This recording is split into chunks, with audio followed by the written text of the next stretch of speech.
हथियारों से लड़ी जाने वाली लड़ाई बार बार लड़नी पड़ती है, पर बुद्धि हमेशा बल पर भारी पड़ती है।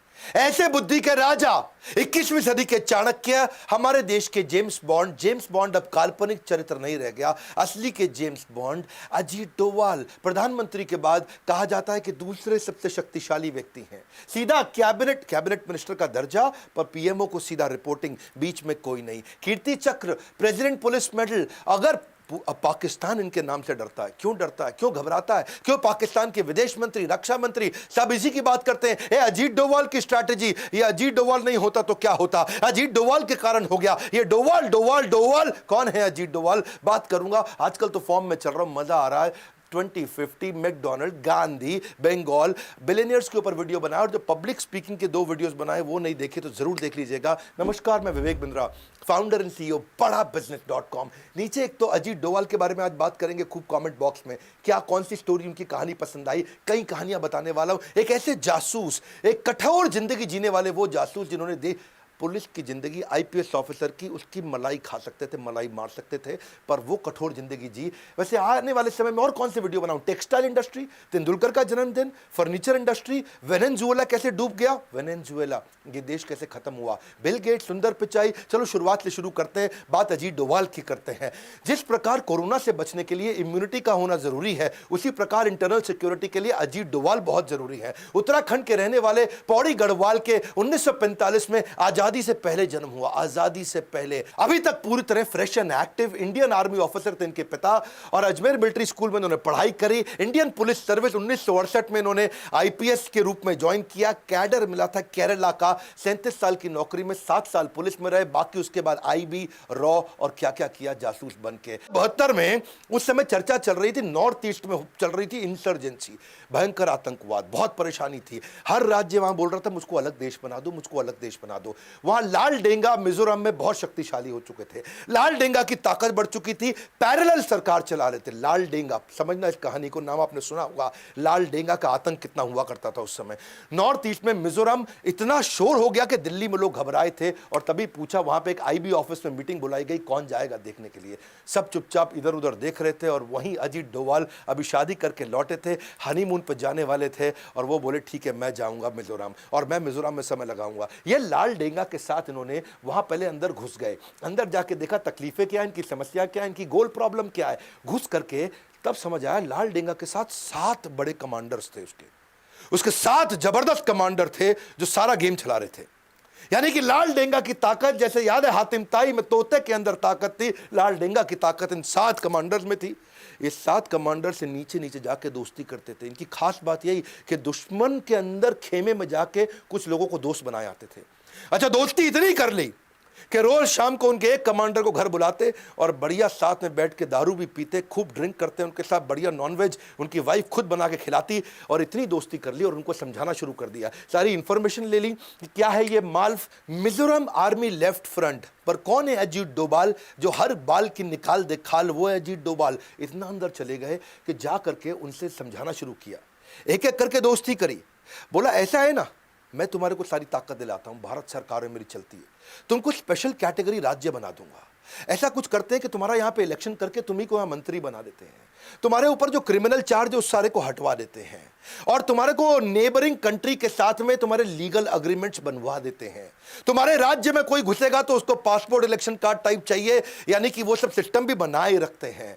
उन्होंने उनको इतना विश्वास दिलाया कि तुम्हें जो जो चाहिए मैं सब दिलाऊंगा, और कोई धन की कमी है तो वो भी दिलाऊंगा, स्पेशल स्टेट होने पे जो पैसा नहीं चाहिए वो भी दिलाऊंगा। और एक एक करके इन्होंने 7 में से 5 आदमी अपने साथ, क्षमा चाहता हूं 6 आदमी अपने साथ कर लिए। लाल डेंगा पड़ गया कमजोर, अब लाल डेंगा की चली नहीं, और वहां पॉलिटिकल पार्टी बनाने के लिए उन्होंने बोला लाल डेंगा अब तू आजा मेरे पास।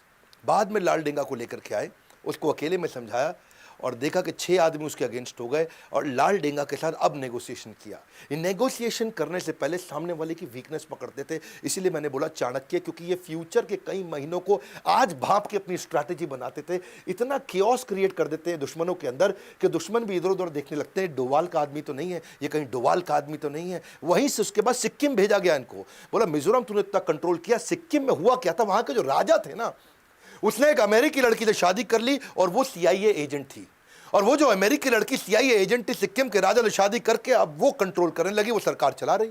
इधर भारत सरकार टेंशन में आ गई कि भैया सीआईए एजेंट मतलब अमेरिका आके कंट्रोल करेगा और उसका चाइना से कहीं रिश्ता ना बनवा दे और चाइना का कहीं कंट्रोल ना बढ़ जाए। अब वहां के राजा जो है सुने नहीं किसी की। अब ये सिक्किम अलग हो गया था भारत से, अभी तक भारत का पूरा हिस्सा बना नहीं।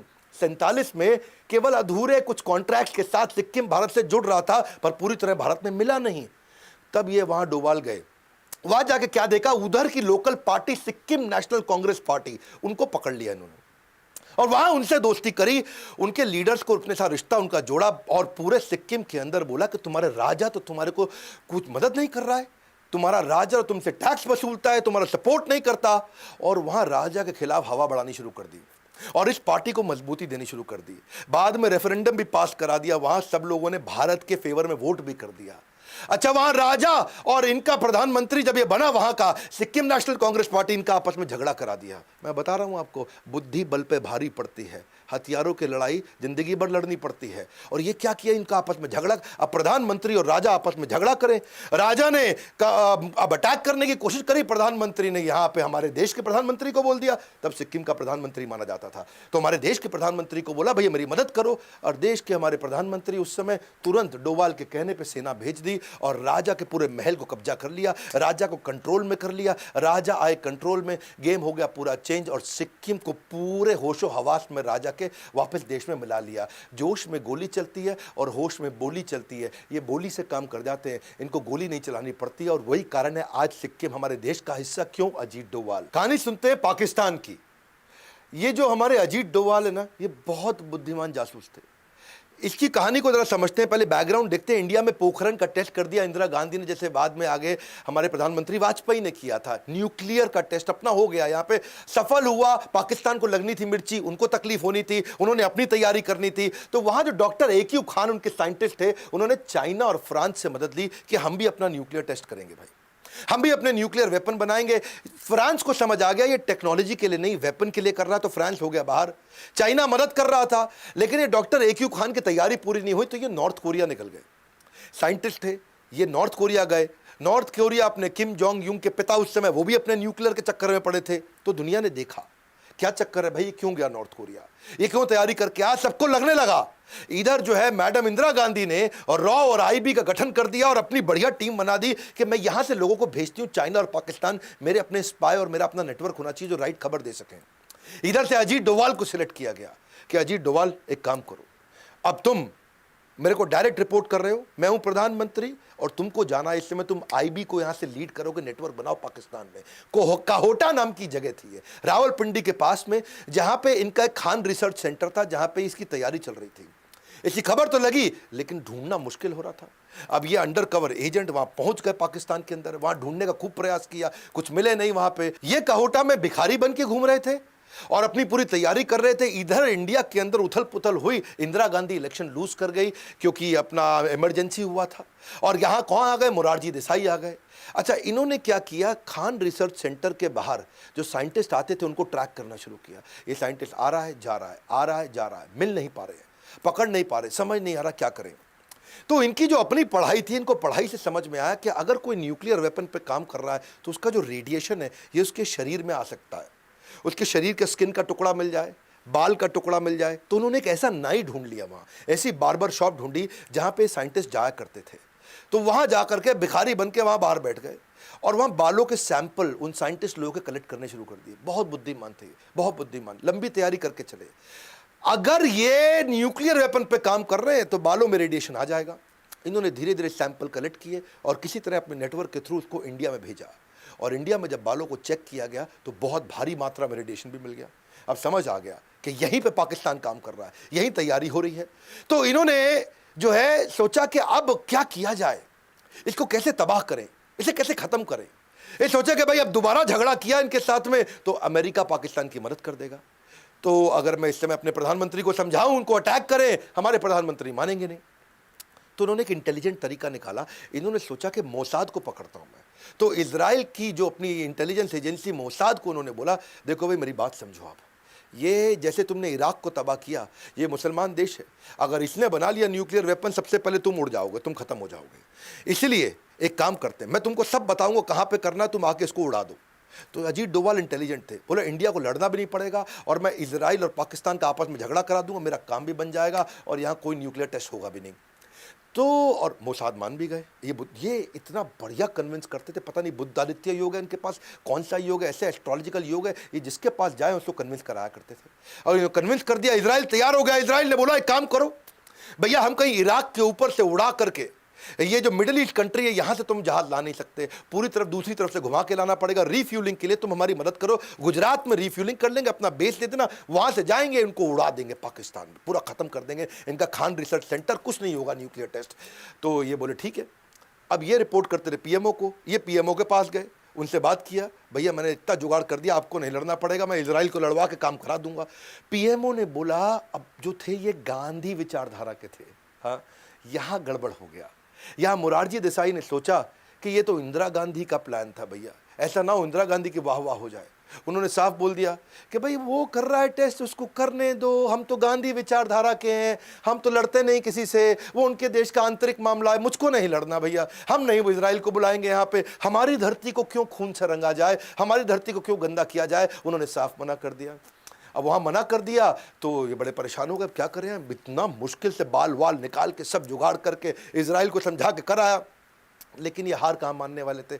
कल की सुरक्षा के लिए सबसे अच्छी तैयारी रहे, विनम्रता से ही सही मगर कोशिश जारी रहे। इन्होंने कोशिश करते रहे। इन्होंने देखा एक साइंटिस्ट को पकड़ लिया, उसका एक्स्ट्रा मैरिटल अफेयर निकाल दिया और वहाँ लड़की को भी पकड़ा, इनको भी पकड़ा और साइंटिस्ट को जाके बोला इधर आ, मैं तेरी सारी खबर लीक कर दूंगा और तुझको बर्बाद कर दूंगा, मैं मेरी बात सुन, मैं इसको ब्लूप्रिंट दे दे अंदर का, बस इतना कर दे। वो साइंटिस्ट घबरा गया, वो बोला ठीक है पूरा ब्लूप्रिंट सब कुछ दे दूंगा पर $10,000 दे दे मुझे, ताकि मैं यहाँ से बाहर निकल जाऊँ, मेरी ज़िंदगी भी तो सेट कर लो ना, मैं यहाँ से निकल जाता तो पूरा ब्लूप्रिंट दे दूंगा, तो इंडिया को दे दियो।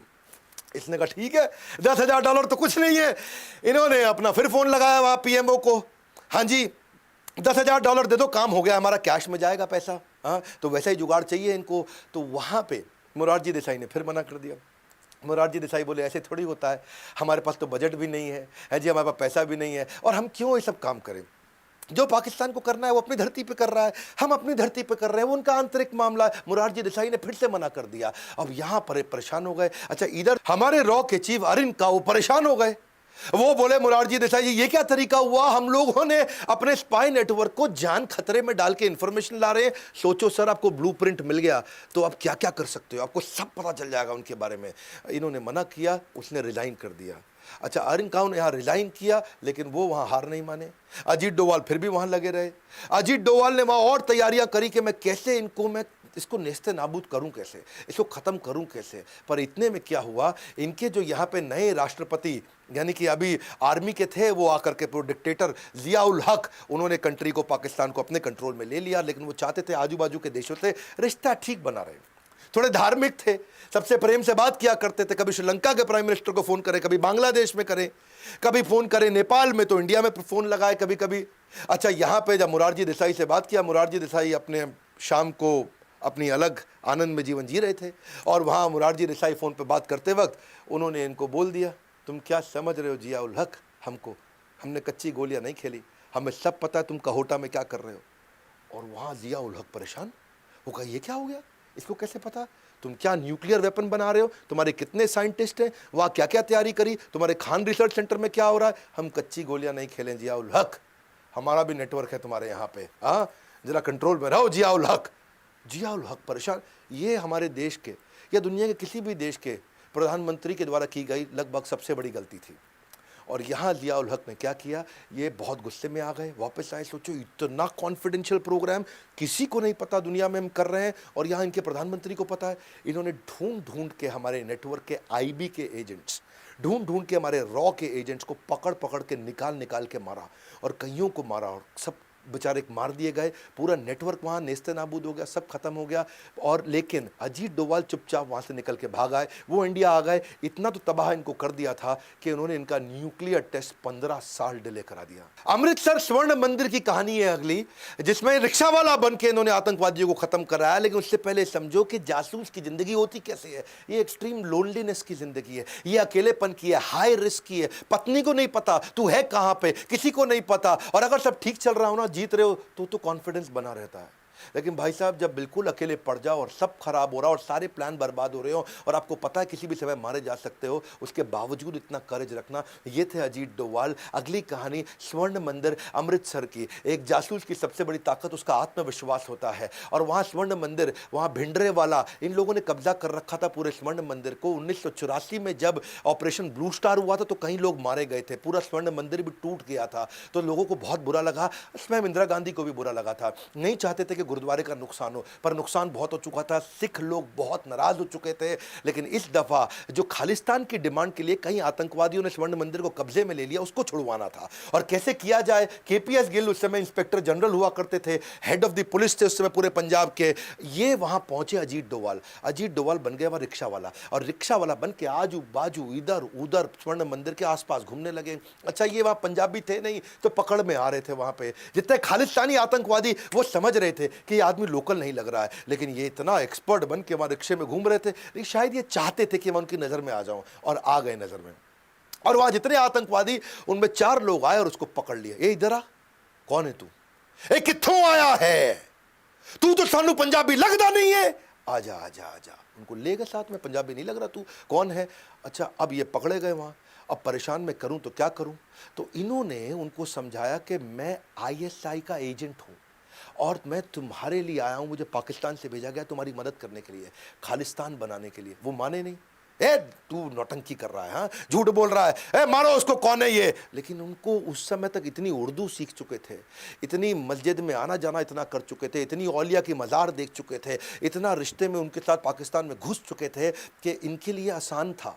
इन्होंने उनको कन्विंस कर दिया, और इतना कॉन्फिडेंस से कन्विंस किया कि वहाँ आतंकवादी कन्विंस हो गए, नहीं नहीं नहीं, ये तो आईएसआई ने भेजा है, वो पैसे आएंगे, वो आर्म्स आएंगे, एम्यूनेशन आएंगे। ये खुश हो गए। वो उनको डोभाल को अंदर ले आए। मैंने बताया ना, डोभाल की लोगों को कन्विंस करने की, साइकोलॉजी के साथ खेलने की क्षमता बहुत बड़ी। और अंदर जा करके कितने स्नाइपर कहाँ हैं, कितने गन मजबूत हैं इनके पास में, कौन सी खिड़की से अटैक करेंगे, ट्रिग्नोमेट्री से कौन सा एंगल लेंगे, कहाँ कहाँ इनकी गोली चलेगी, कहाँ चूकेगी, वो सारा अंदर ब्लूप्रिंट अपने दिमाग में छाप लिया। 3 दिन उनके साथ रहे, 3 दिन अंदर पूरा घूम करके देख देख के एक एक आदमी को, अच्छा कितना असला, कितना बारूद, कितनी देर तक लड़ पाएंगे, लगातार गोली चलाएंगे, कितना देर तक लड़ेंगे, लेके इंफॉर्मेशन बाहर आ गए। और बाहर आकर के हमारे वहां जितने भी सारे कमांडोज थे, और उस कमांडो ऑपरेशन में उनको ट्रेन किया, उनको समझाया और उनको एक एक का डायरेक्शन दिया। गए अंदर, सारे के सारे आतंकवादियों को खत्म किया। एक भी आदमी सेना का हमारा मारा नहीं गया, एक भी कैजुअलिटी नहीं हुई, कोई नहीं मरा। कंट्रोल करके पूरा ऑपरेशन जीत करके लेके आए। ये थे अजीत डोभाल, कभी बनते भिखारी, कभी बनते रिक्शा वाला। शुरुआत केरला में कंट्रोल किया, बाद में नॉर्थ ईस्ट कंट्रोल किया, पंजाब को कंट्रोल किया, पाकिस्तान से कंट्रोल लेकर के आए न्यूक्लियर वेपन को। अब बारी थी कश्मीर की। इलेक्शन वहां हो नहीं पा रहे थे, इंडिया बड़ा परेशान था, वहां मिलिटेंसी बढ़ती चली जा रही थी, तकलीफें बढ़ रही थी। कूका पारे नाम का वहां एक आतंकवादी हुआ करता था, जो पहले फोक सिंगर था, लोग उसको बड़ा फॉलो करते थे, और वो पाकिस्तान से फंडेड था। उनको आर्म्स, एम्यूनेशन, असला, बारूद, पैसा सब पाकिस्तान देता था कि इंडिया में डिसरप्शन क्रिएट कर दे। अच्छा, अब ये पहुंच गए।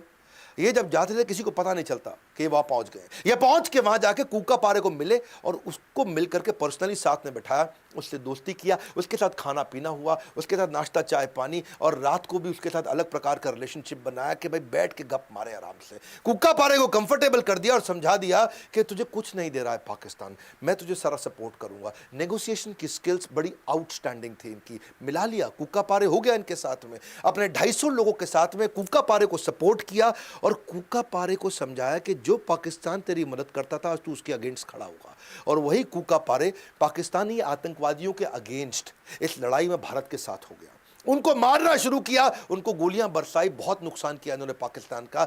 इस तरह से, और आगे चल के इलेक्शन भी हुए, उसी के बाद इलेक्शन हो पाए, और बाद में कूका पारे को उन्होंने वहां पे एक एमएलए की तरह खड़ा भी करा दिया, कूका पारे की पार्टी को भी मजबूत कर दिया। पाकिस्तान आतंकवाद करता है, युद्ध नहीं करता है। युद्ध करना बहुत मुश्किल है, मेरी बात समझना। युद्ध जो है ना, उसमें पूरे देश को लगना पड़ता है। आतंकवाद क्या है? 10 लोग आए अजमल कसाब मुंबई में, 10 लोग आए, बहुत नुकसान करके चले गए। आतंकवाद एक सस्ता ऑल्टरनेट है, युद्ध बहुत महंगा पड़ता है। इसलिए युद्ध लड़ना तो आसान है, वो डिफेंस की मिनिस्ट्री लड़वा देगी।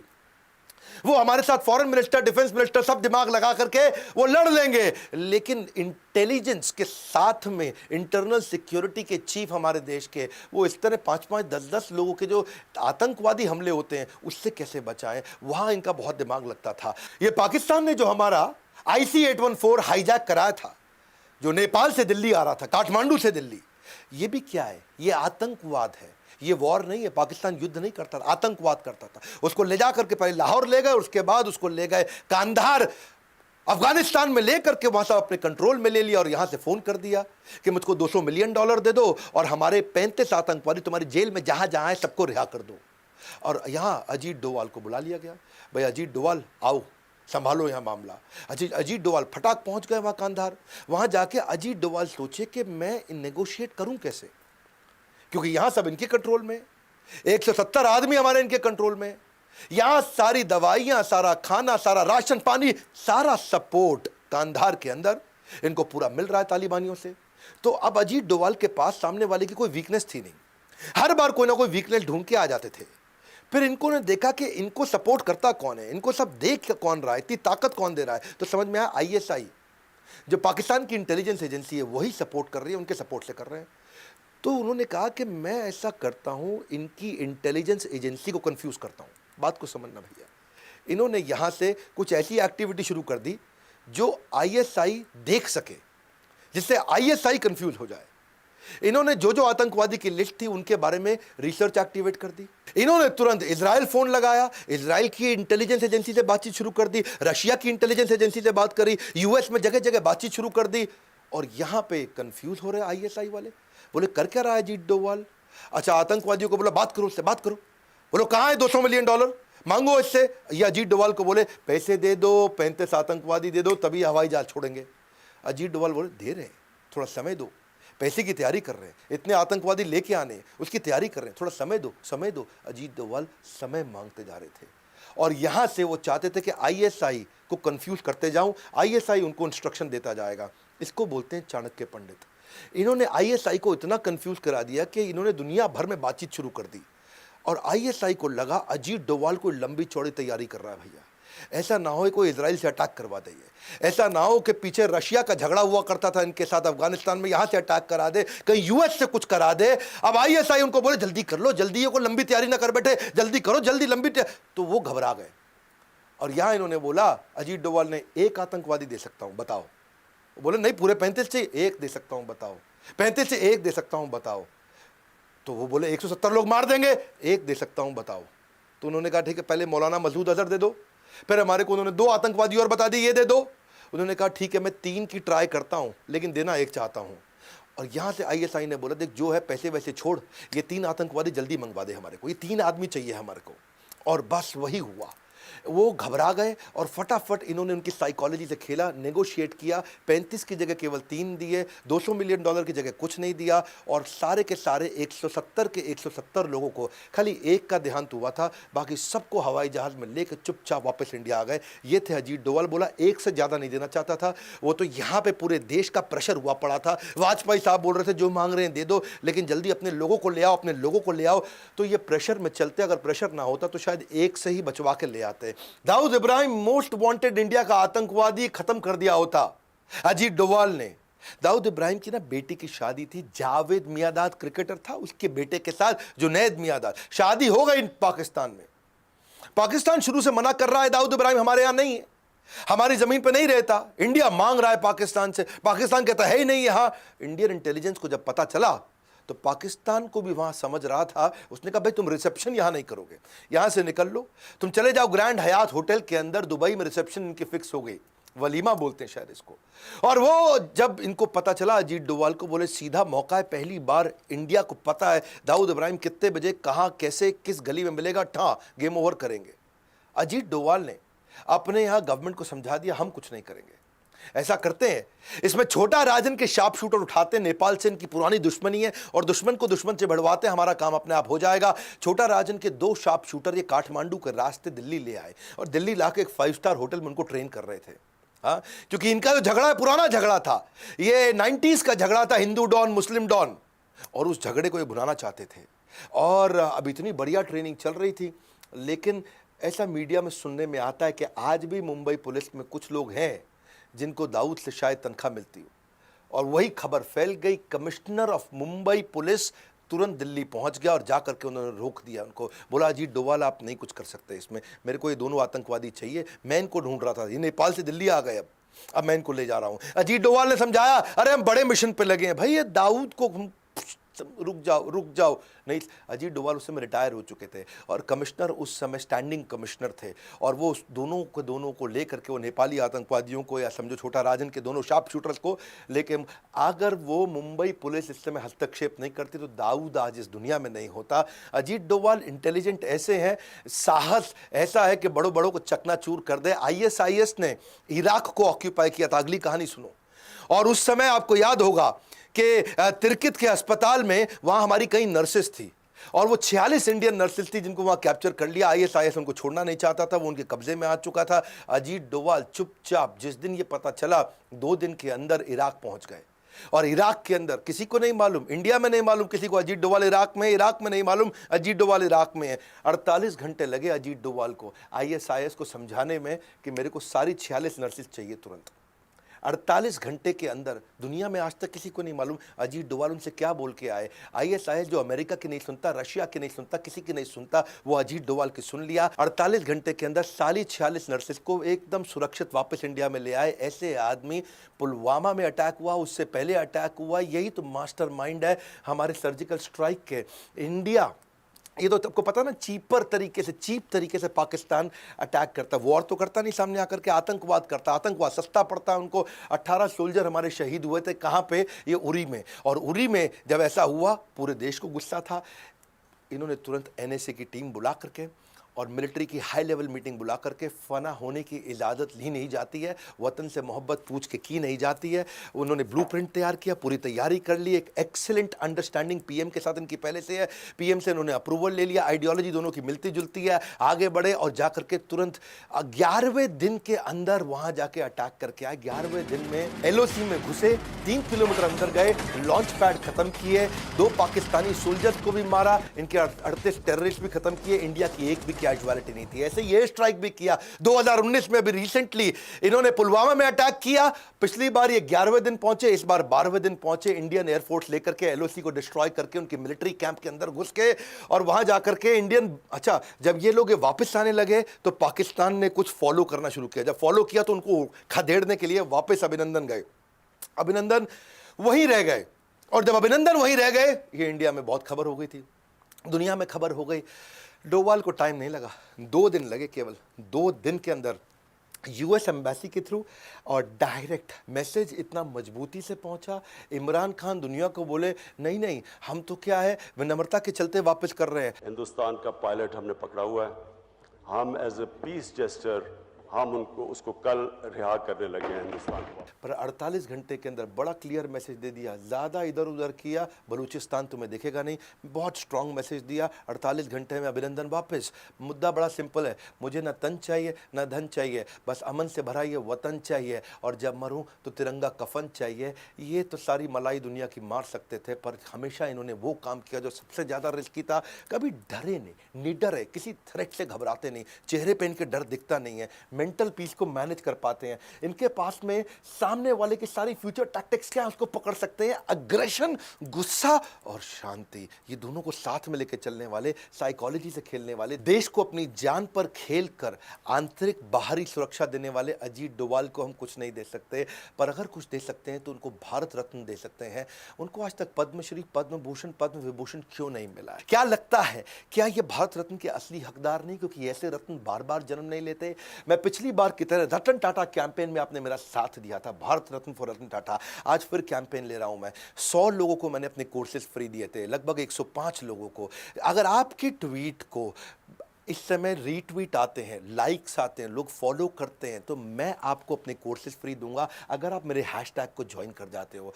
क्योंकि ये हमारे देश के ऐसे जासूस आज 76 साल की उम्र में अनस्टॉपेबल हैं। हाँ, आज जीते जी उनको भारत रत्न मिलना चाहिए। Bharat Ratna for Ajit Doval, spelling check कर लीजिए, AJITDOVAL, Bharat Ratna for Ajit Doval, hashtag request by doctor Vivek Bindra. बस ये 2 हैशटैग कीजिए और मैं आपको आपको फॉलो कर लूंगा। ट्विटर पे जाइए, इस वीडियो में इस हैशटैग के बारे में सबको रिक्वेस्ट करिए। अजीत डोभाल हमारे ऐसे रत्न बार बार जन्म नहीं लेते हैं, उनके जीते जी उनको भारत रत्न मिलना चाहिए। अगर आप मेरे साथ हैं तो इस 2 हैशटैग के साथ में इस कैंपेन को ताकत दीजिए।